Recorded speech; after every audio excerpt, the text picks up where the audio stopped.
Bonjour à toutes et à tous et bienvenue à ce flash d'information.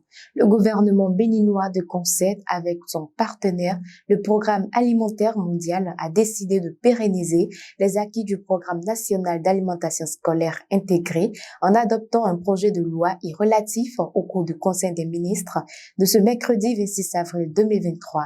Ce projet de loi en République du Bénin vise, selon le Conseil des ministres, tous les établissements scolaires de façon inclusive, qu'ils soient du secteur public ou privé. Le dit programme a pour objectif de renforcer l'alimentation scolaire au Bénin en développant une approche multisectorielle.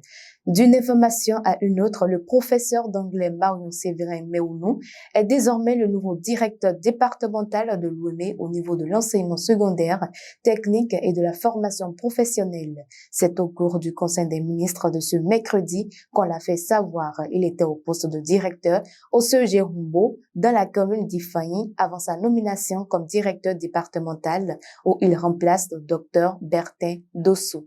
Hors du Bénin, en Colombie, le président Gustavo Petro remplace 7 ministres de son gouvernement.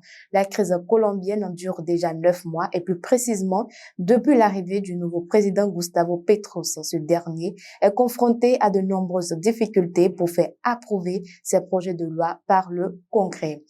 Le ministre des Sports, Oswald Rumeki, a reçu dans la matinée de ce mercredi 26 avril le franco-béninois Sidney Rodrigo Govo. Le vice-champion du monde 2006 avec la France est venu faire part au ministre des Sports des dispositions prises dans la mise en œuvre de son projet de création d'une fondation au profit des jeunes enfants. Il veut donner la chance à ces jeunes frères et sœurs béninois de s'épanouir à travers le projet qui inclut également le volet éducation.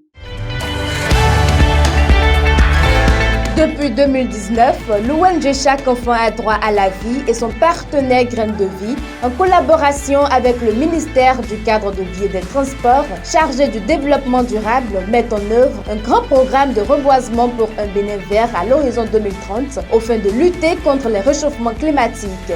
C'est dans cette dynamique qu'il lance officiellement la campagne de reboisement 2023. Elle est placée sous le thème « Multiplions nos actions pour un Bénin plus vert ». Alors, si vous désirez contribuer au reboisement de notre cher Bénin, l'ONG met gratuitement à votre disposition des pépinières sur toute l'étendue du territoire national. Quelle que soit votre position géographique, vous pouvez nous contacter au 96 47 90 45 ou encore le 96 59 29 89.